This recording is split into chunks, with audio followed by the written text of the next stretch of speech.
Іште сақтай алмадым. Алғаш рет ақтарылып айтып отырмын. Танымасам да өзіңе ағымнан жарылдым. Жеңілдеп қалдым. Қанша уақыттан бері енді неге есіңізге түсті деп ойлап отырған боларсың. Тыңда. Өткен айда қатты ауырып, жүрек талмасымен ауруханаға түстім. Бұрында ауырыңқырап жүретін, осы жолы құлатып түсірді. Ес-түссіз бірнеше күн жатыппын. Оны кейін білдім. Есімді жиған кезде жайлап көзімді аша бастадым. Айнала аппақ. Мұрныма дәрінің иісі келді. Сол кезде ғана қайда жатқанымды түсіндім. Таң ағарып атып келе жатыр. Тірі қалғаныма шүкіршілік етіп күбір еттім. Кеберсіген ерінімді жалап қоямын. Су ішкім келді.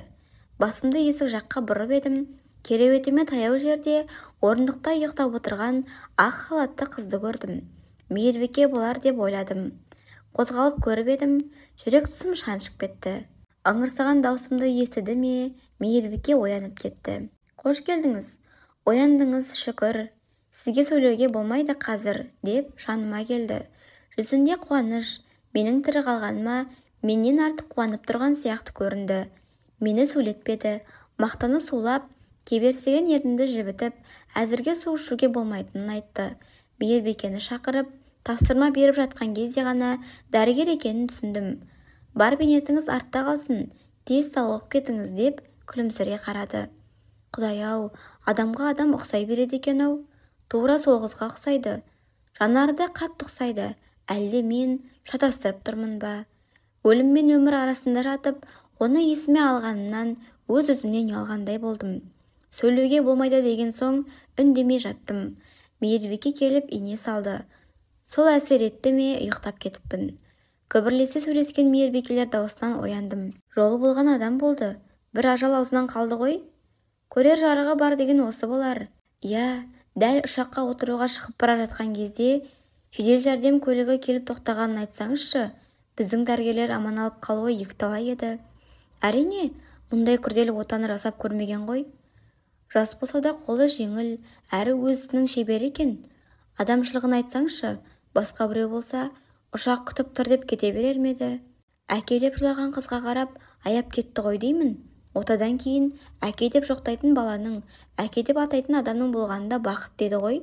Соған қарағанда әкесі жоқ сияқты. Не болса да адамгершілігі мол, жас болса да білері мол қыз. Мен де соны ойлап отырмын. Мына ағайға ерекше қарады. Отадан кейін де күні-түні жанында болды. Мүмкін дәрігер ретіндегі міндеті болар. Мүмкін. Ағай оянған кезде шақырыңыздар деп еді, қарақ қояйын. Ұзақ ұйықтап жатыр. Мен көзімді жұма қойдым. Екі медбике әңгімелерін сыбырласып жалғастырып жатты. Екеуара әңгімелерінен біраз нәрседен хабардар болдым. Жас маман болса да, бірнеше күрделі ота жасап жүрген бұл дәрігер біздің қалаға кезекте тұрған 4 адамға ота жасауға келген. Бірақ арнайы келген дәрігерге бірнеше емделуші өтініш жасап, оларға кезектен тыс тегін ота жасаған. Мен жүрек талмасымен ауруханаға түскен кезде есік алдына әуежайға апарып салатын көлікті күтуге шыққан сәт екен. Дәл сол кезде жедел жәрдем дәрігерлері мені каталкаға салып түсіріп бара жатқан болу керек. Ес-түссіз жатқан менің жағдайымды көріп, ішке қайта кіріп, бірден отаға дайындаған. Содан бері 3 күн бойы менің жанымда екен. Мұны естіген соң тіпті не істерімді білмедім. Шынымен жолым болған екен деп жаратқанға ризашылығымды білдірдім. Көзімнен жас тарамдап ағып жатты. Ер азамат екенімді ұмытып кеттім. Дәрігер қызға риза болдым. Мейірбикенің бірі менің жылап жатқанымда байқап қалған сияқты. Аға, сізге қобалжуға болмайды. Қуансаңыз да өз-өзіңізді ұстаңыз. Бар қорқыныш артта қалды. Алла шипасын берсін. Мен езуімді тартып рахметімді айтқан болдым. Мен дәрігерді шақырып келейін, деп екінші келіншек жылдан басып шығып кетті де тез арада ертіп келді. Орта бойлы, талдырмаш келген, бұрымы ұзын, аққұба өңді қыздың жүзіне енді үңіле қарадым. Менің қадала қарағанымнан қыз қысылып қалды. Жанарымен жанарым түйісіп қалды. Дәл сол көзқарас, көз деген ешқашан өзгермейтін, өспейтін дене мүшеміз ғой. Мен осы көзден кезінде анамның сөзі үшін бас тартқан сүйіктімнің көзін көрдім. Сол көзден таныдың ба деген сұрақты оқыдым. Дәл қасыма келген кезде кеуде тұсындағы бейджден атын оқыдым да өз ойыма өзім сендім. Дәл сол соңғы рет жылап тұрғанына қарамастан мойнымды бұрмай кете барған қыздың қызы. менің сүйіктімнің қызы. Енді мен үнсіз жыладым. Олар менің аман қалғаным үшін жылап жатыр деп ойлаған болар. Мен ар мен ұяттың арасында арпасып жылап жаттым. Дәрігер қыз дәкемен көзімді сүртіп жатты.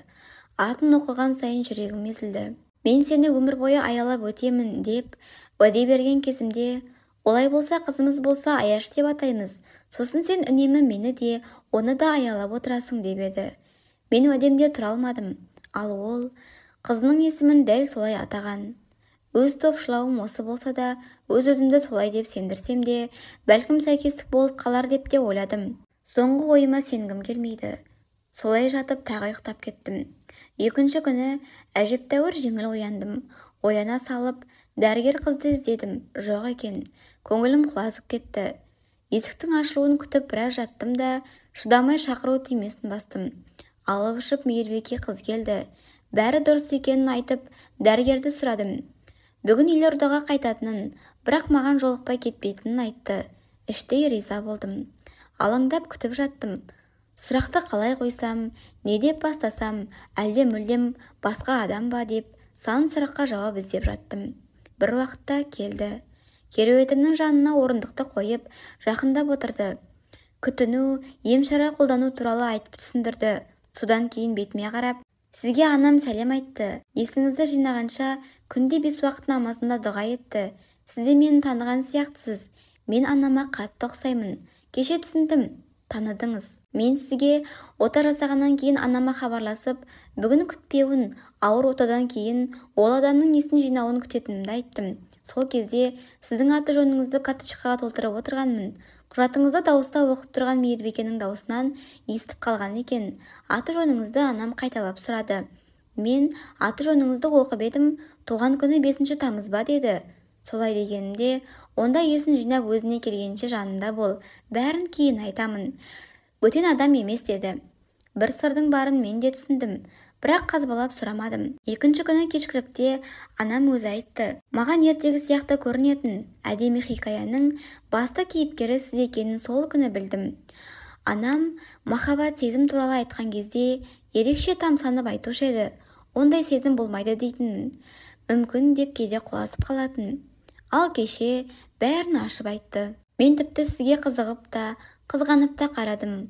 Анамның осынша жасқа келсе де, сізге шаң жуытпай, әлі де сол жас кезіндегіде аялай жақсы көргені үшін, ал әкемді солай жақсы көре алмағаны үшін қызғандым. Бірақ менің сізді жазғыруға, анамның жалғыз қалғаны үшін күйеуге құқым жоқ деп ойлаймын. Өйткені сізге жүрегінен орын беріп, анамның сый құрметіне лайық болсаңыз, мен еш кінә таға алмаймын. Маған алғыс айтпасаңыз да болады. Бұл менің міндетім, парызым. Анамның осы күнге дейін аялап келген сезімінің иесі екеніңізді білген соң, мен де ерекше мейіріммен қарадым. Анама ұмытылмаған махаббат сыйласаңыз, сол кезде ерекше сезіммен сүйген боларсыз. Ол да әркімнің қолынан келе бермейді. Сол үшін ризамын. Сіздердің араңыздағы сезім, махаббат аяқталмай қалған сияқты. Қазір анам зейнетте, ұзақ жылдар дәрігер болды. Әкеммен ұзақ тұрмады. Өзімді де, оны да алдап өмір сүріп, сырт көзге бақытты отбасы болып, салтанат құрғанша бөлек кетелік деп, өзі мені жетектеп кете барды. Бар өмірін маған арнап келеді. Әке, сіз алаңдамаңыз. Анам сізді кешірген. Әр ананың өз арманы, өз тілегі болады. Ана болған күні, оның анасының да тілегі орынды екенін түсіндім деді. Бәрін кешірдім. Ешкімді жазғырмаймын. Әкеңді де кінәлай алмаймын. Сол үшін оның қадірін білетін әйелмен бірге болғанын қаладым. Ешкімге кінә артпаймын. Бұл менің өз қолыммен жасап алған тағдырым деп айтты. Анам сіздің іздеп келгеніңізді де біледі екен. Сол уақытта тәкаппарлық басым болды ғой деймін. Тұрмыс құрып кеткен деп айтыңдар деген екен құрбыларына. Сізге реніші орынды болған шығар. Анам кеш тұрмыс құрған. Сіз бақытты екенсіз. Сізді жақсы көретін отбасыңыз бар. Қызыңыз да бақытты. Сізде әкеге қыз болуы да бір бақыт деп ойлаймын. Мен бүгін жолға шығамын. Елордаға келсеңіз емшара алу керек болса, кардиология орталығынан таба аласыз. Тез сауығып кетіңіз. Өзіңізді күтіңіз. Ал анамды іздемей-ақ қойғаныңыз дұрыс. Ол сіздің тілекшіңіз екенін біліп жүрсеңіз болды. Осыны айтты да орнынан тұрды. Мен не айтарымды білмедім. Менің не айтарымды естуден қашты ма, шаршамаңыз деп ақырын басып шығып кетті. Содан бері 3 ай өтті, әр есімді жинай алмай жүрмін. Отадан емес, сол оқиғадан кейін еш жинай алмай келемін. Дәл сол кезде сүйіктімнен бас тартып, естен танып жүрген кездегідей күйдемін. Ешкімге де айта алмаймын, бірақ айтқым келеді. Бір хабарын алғаным үшін де қуанып қалдым. Ұл қызым бары рас, бірақ аналарымен де ажырасып кеткенімді білмейді ғой. Бір-бірімізді қажытпай, сыйлы қалпымыздан ажырасып кеткенбіз. Басқа жанды сүйетінімді, ұмыт алмағанымды білетін, оған да ауыр тиген сияқты. Бар жағдайын жасап, адал болуға тырыссам да, қызғанышы басылмады. Солай екі жаққа кеттік. Балаларым мені жақсы көреді, оларға дән ризамын. Кейде жалғыз жүргеніңіз ұнамайды деп қояды. Жалғыздықтың да жақсы кездері болады. Сол жалғыз өзім үйде болған кезде қызым құлап жатқан жерімде келген екен. Осы оқиғадан кейін мазам кетті. Кейде оны іздеп барғым келеді, бірақ қызының іздеп әуре болмаңыз деген сөзі жолымды кес-кестеп тұр. Кезінде бақытты ете алмаған, енді не керек деген сөзі ме екен деп ойлаймын. Дәл мына теңіз толқыны сияқтымын. Жартасқа келіп соғыла беремін. Сондықтан бауырым, әр нәрсені өз уақытында жасау керек. Анама сөз беріп, ағамнан кейін үйлендім. Елге сыйлымын, ұл қызым бар, бірақ жаным құлазып, жүрегім сыздап тұрады. Өмірдің ең бақытты кезі сол ғашық кезің сияқты екен. Ағаңның хикаясы осындай, бауырым. Сол өз ойыммен өзім болу үшін үнемі осы жерге келемін. Су сияқты сылдырап, ағып тазарғым келеді. Ойымды тазартқым, бойымды өкініштен тазартқым келеді. Үнсіз тыңдап отырған жігіт те терең ой тұңғиығында еді. Не істесем екен деп, ойы санға бөлініп жүрген кезде мына хикая тіпті әсер етті. Өмірдің бел ортасына мына самайы ақ, шашы бурыл татқан ағасы сияқты өкінгісі келмеді. Аға, мына оқиға шынымен кездейсоқтық емес сияқты. Сіз жылатып кеткен қыздың перзенті сізге екінші рет өмір сүруге мүмкіндік берген сияқты. Тіпті оның анасының да жалғыз болуының өзі бір себеп шығар. Неге біздер осы бір адамның бақытты болғанын көре алмаймыз? Сөз етеміз. Меніңше әр адам қай жаста болсын бақытты болуға лайық. Ба шіркін, сөйлейді екенсің ғой. Тыңдаушыма ғана десем, сен маған бір әңгіме шетін бастап келе жатыр едің. Мен өз жайымды айтып, бөліп жібердім ғой деймін. Ол маңызды емес. Таразы басына салып, не істесем деп салмақтап жүредім. Мен шешім қабылдадым. Мен өкініп қалмас үшін алдымен қадам жасайын. Бір қадам ғана. Ол сан жолға апарар. Мен өз жолыма шығайын. Өмірде ең маңыздысы сіздің анаңыз айтқандай, бар өміріңді бірге өткізетін, сүйген жанмен бірге болу екен. Сіз сияқты өкінбес үшін мен қанша уақыттан бері шешімін таба алмай жүрген істің басына жету үшін жолға шығамын. Аға, сізбен дәл бүгін кездесуім де, сіздің хикаяңыз да кездейсоқтық емес деп ойлаймын. Айып етпесеңіз мен қайтайын. Не болса да берекелес болсын. Ал жолың болсын, жақсы хабар күтемін. Кешкі салқыннан бойы тоңазыған ол, жас жігіттің ізіне қарап тұрып, мен жете алмаған жерге сен жетіп бақытты бол, деп тіледі. Көзі жасаурай берді. Осы сәтте жас жігіт те артына бұрылып қарап, теңіз жағасында күннің батқанына қарап тұрған бурыл шашты ағаға қарап, мен сіз сияқты қателік жасамаймын. Бақытымның қолынан ұстап, сізге бата беріңіз деп келетін боламын. Сіздің аяқталмаған махаббат хикаяңыздың нүктесін де бірге қоярмыз. Ең алдымен өзімді сағына күткен жанға жетейін. Содан кейін сіздің сүйіктіңізді де іздеп табамын. Мүмкін сол кезде жүрегіңіз тынышталар. Бақыт деген жүрек тыныштығында екен, деп қадамын адымдап басты. Бет алысы әуежай еді, билет алуға емес, бақытына қарай асығып бара жатқанын өзі де сезді.